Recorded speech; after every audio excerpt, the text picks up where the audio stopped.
थी और जिसको एक बार फिर पीछे कर दिया गया है। 7 नवंबर को अगली समाअत होगी और 18 अक्टूबर को अगर बात करें तो एक और समाअत है इस केस के हवाले से, और उसमें यह तय किया जाएगा क्या महराज मलिक राज्यसभा इंतखाबात में शिरकत करेंगे, क्या आने वाली असेंबली जो 23 अक्टूबर से शुरू होगी क्या उसमें वो नजर आएंगे। फिलहाल मेरे साथ बात करने के लिए मौजूद है जिला सदर अनंतनाग रूफ अहमद शेख साहब, जो लगातार महराज मलिक के हवाले से दस्तखती मुहिम चला रहे मुख्तलिफ इलाकों में।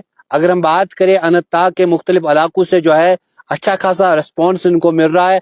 हजारों की तादाद में लोगों ने फिलहाल दस्तखती मुहिम में शिरकत की है और अपने नाम नंबरात लिखकर ये दस्तखत किया है कि महराज मलिक को जो है रिहा किया जाए। फिलहाल हाई कोर्ट पे सभी नजरें थी, आज की समाअत को फिलहाल जो है डिले कर दिया गया है। फिलहाल मेरे साथ रूफ अहमद शेख साहब बात करने के लिए मौजूद है, इनसे जानेंगे मजीद इस हवाले से। आज क्या एक्सपेक्टेशन थी आपको, फिलहाल इसको डिले किया गया है तो क्या कहना चाहेंगे? आमिर साहब आपका बहुत बहुत शुक्रिया। Let me start like this. देखिए, अगर कोई भी इंसान होता है उनको एक्सपेक्टेशंस बहुत होती है। कहीं पे अगर कोई डीसी साहब है, कहीं पे अगर कोई जज साहब है, कोई एक्जन साहब है, एसएसपी साहब है, एसएचओ साहब है, उनसे बहुत सारी एक्सपेक्टेशंस होती है लोगों को। ये किसी के नाम से नहीं, कि रूफ साहब से नहीं होती है, आमिर साहब से नहीं होती, उस कुर्सी से और उस ऑफिस से बहुत एक्सपेक्टेशंस होती है। कहीं ना कहीं मुझे लगता है कि जो भी ऑफिसर्स या जो भी ब्यूरोक्रेट्स है उनको उस कुर्सी की लाज रखनी चाहिए और ऐसी एक मैसेज उस ऑफिस से पूरे समाज में आनी चाहिए कि जी हम आपके साथ हैं, क्योंकि जो भी ये लोग रहते होते हैं वो पब्लिक सर्वेंट्स होते हैं। तो कहीं ना कहीं मुझे लगता है कि आज जम्मू एंड कश्मीर में इन कुर्सियों का, इन ऑफिसेज का बहुत गलत यूज हो रहा है।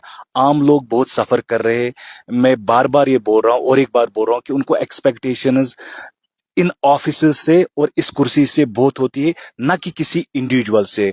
अभी हम महराज साहब की बात करेंगे तो आपको पता है कि अभी हमें नेक्स्ट जो हियरिंग है पीएसए को लेके वो 7 नवंबर को है, और असेंबली सेशन महराज साहब अटेंड करेंगे या नहीं, या राज्यसभा इलेक्शन में वो हिस्सा लेंगे या नहीं, उसकी हियरिंग अभी आने वाली सैटरडे जो है उस दिन होगी। तो कहीं ना कहीं हमें आज उम्मीदें बहुत थी। आपको भी पता होगा कि पूरे जम्मू एंड कश्मीर में सिग्नेचर कैंपेन जो ऑफलाइन चली और ऑनलाइन भी हमारी एक सिग्नेचर कैंपेन चली, जिसमें लोगों ने बढ़ चढ़ करके हिस्सा लिया पूरे जम्मू एंड कश्मीर में।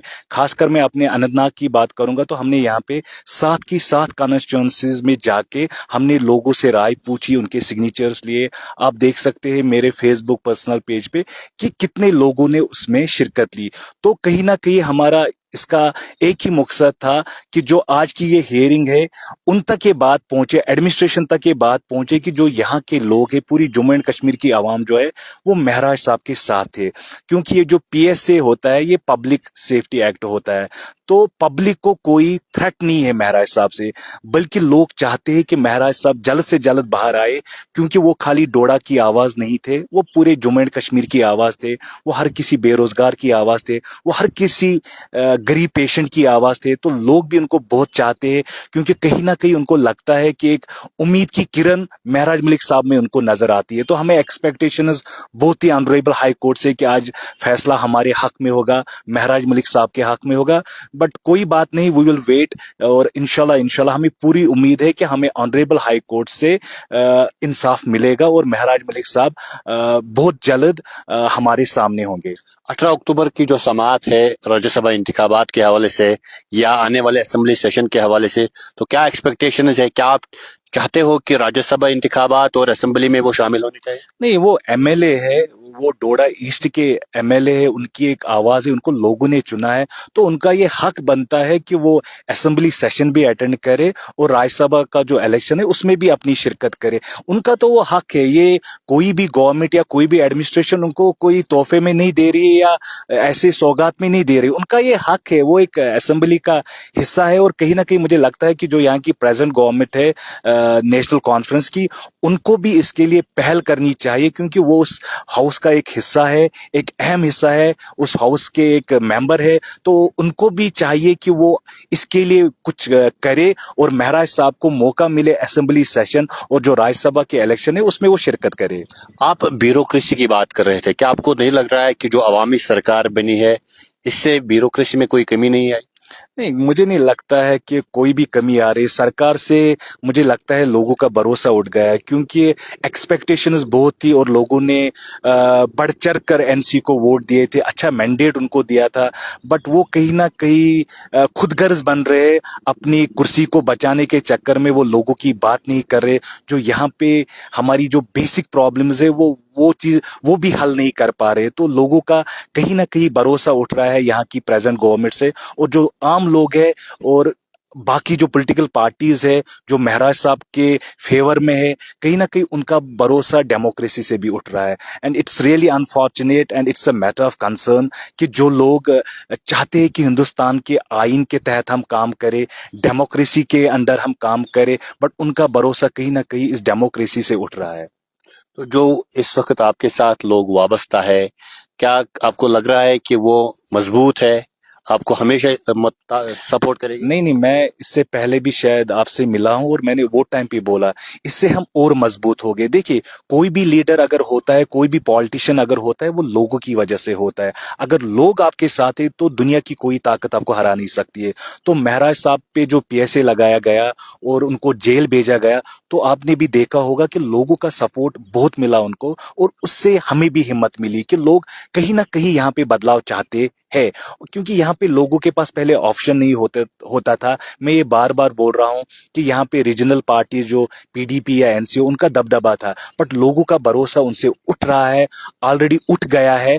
और आगे भी आपने देखा होगा कि मैं बार बार ये बोल रहा हूँ कि लोगों ने और एक बार एनसी को मौका दिया था और लोगों की एक्सपेक्टेशंस बहुत थी, बट कहीं ना कहीं ग्राउंड पे कोई भी अभी काम नहीं हो रहा है। लोग सफर कर रहे हैं।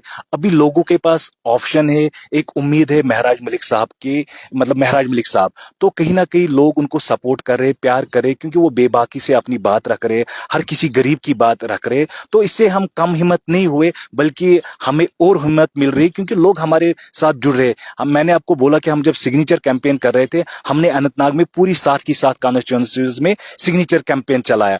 तो वहां पे कई लोग मुझे मिले, उन्होंने बोला कि खाली साइन नहीं, हम अपना खून देने के लिए तैयार है, हम अपनी जान देने के लिए तैयार है महराज मलिक साहब के लिए। जबकि उनको कोई लेना देना अभी महराज मलिक साहब के साथ नहीं, बट वो प्यार देख के वो सब प्यार देख के हम में और हिम्मत आ गई। और शायद को वो अवाम के उमंगों के मुताबिक काम कर रहा है। एग्जैक्टली। देखिए, वो कोई बड़े पॉलिटिशियन नहीं थे पहले, लेकिन उन्होंने जब लोगों की आवाज उठाई, उन्होंने जब गरीब पेशेंट्स की आवाज उठाई, उन्होंने डेली वेजर्स की आवाज उठाई, तो कहीं ना कहीं लोगों को भी लगा कि अगर असेंबली में 90 एमएलए है, बट एक ही एमएलए है जो हर किसी की बात कर रहा है। अगर वो मतलब महराज मलिक साहब जो नेक्स्ट इलेक्शन हो गए, इंशाल्लाह वो डोडा में आराम से जीत सकते हैं। आपने भी देखा होगा कि डोडा की आवाम उनके लिए सड़कों पे आई और उनको कितना प्यार करती है, उनको कितना चाहती है। तो लेकिन वो चीज का ख्याल नहीं रखा महराज मलिक साहब ने। वो चाहते हैं कि वो पूरे जम्मू एंड कश्मीर की आवाज करे, यहाँ पे जो बेरोजगार नौजवान है उनकी बात करे, जो यहाँ पे एसपीओज है उनकी बात करे, डेली वेजर्स की बात करे, गरीब पेशेंट्स की बात करे, एजुकेशन सिस्टम को हम कैसे बेहतर करें उसकी बात उन्होंने की, हेल्थ सेक्टर को हम कैसे बेहतर करें उसकी उन्होंने बात की। पहली मर्तबा हमने देखा कि किसी एमएलए ने सीडीएफ को जो है मंजर आम पर लाया है, कहाँ पे क्या काम करना है, कितने टॉयलेट्स बनाने हैं, कितने ट्रांसफार्म लगाने हैं। तो क्या आपको नहीं लग रहा है जो ट्रेडिशनल पॉलिटिशियंस है इनकी जमीन खिसक रही है, इनको थ्रेट महसूस हो रहा है कि ऐसे पॉलिटिशियंस सलाखों के पीछे ही रहने चाहिए? देखिए, मैं हमेशा बोलता हूं महराज मलिक साहब जो ही इज डिफरेंट। जेल में रह के भी उन्होंने अपने सीडीएफ का प्लान अपने उनका जो फेसबुक पेज है उस पे डाला। किसी की हिम्मत नहीं है जो यहाँ के बाकी एमएलए है कि वो अपने सीडीएफ का प्लान ऐसे पब्लिकली पब्लिश करे। तो उनकी हिम्मत की दाद देनी पड़ेगी कि जेल में रह के भी वो अपने अवाम के बारे में सोच रहे, अपने लोगों के बारे में सोच रहे, और एक एक पैसे का उन्होंने हिसाब दिया सीडीएफ का कि मैंने कहाँ पे क्या खर्च किया। तो अप्रिशिएट करना चाहिए। और लोग भी जो यहाँ का अभी यूथ है वो भी समझ रहे इस चीज को। और ये हिस्ट्री में पहले एमएलए है जिन्होंने अपने सीडीएफ का प्लान अपने फेसबुक पेज पे या ऐसे पब्लिकली पब्लिश किया। तो हमें अप्रिशिएट करना चाहिए। और लोग भी अभी समझदार, उनको भी समझ आ रहा है कि कौन क्या है। अरूप साहब, आपसे बात की, आपका बहुत बहुत शुक्रिया। तो हमारे साथ ये बात कर रहे थे जिला सदर आम आदमी पार्टी रूप अहमद शेख साहब। तो इन्होंने तफसीलन हमसे बात की जो आज समाअत हुई महराज मलिक के केस के हवाले से, जो उनपे पीएसए के तहत उनको बंद कर दिया गया है। आज हाई कोर्ट में जो है वो एक समाअत थी जिसे ताखीर किया गया है। अब 7 नवंबर को एक बार फिर समाअत होगी। फिलहाल 18 अक्टूबर को भी एक समाअत है जो राज्यसभा इंतखाबात और असेंबली सेशन के लिए जो है उसमें बातचीत की जाएगी। मजीद खबरों और अपडेट्स के लिए आप बने रहे जेके न्यूज पॉइंट के साथ।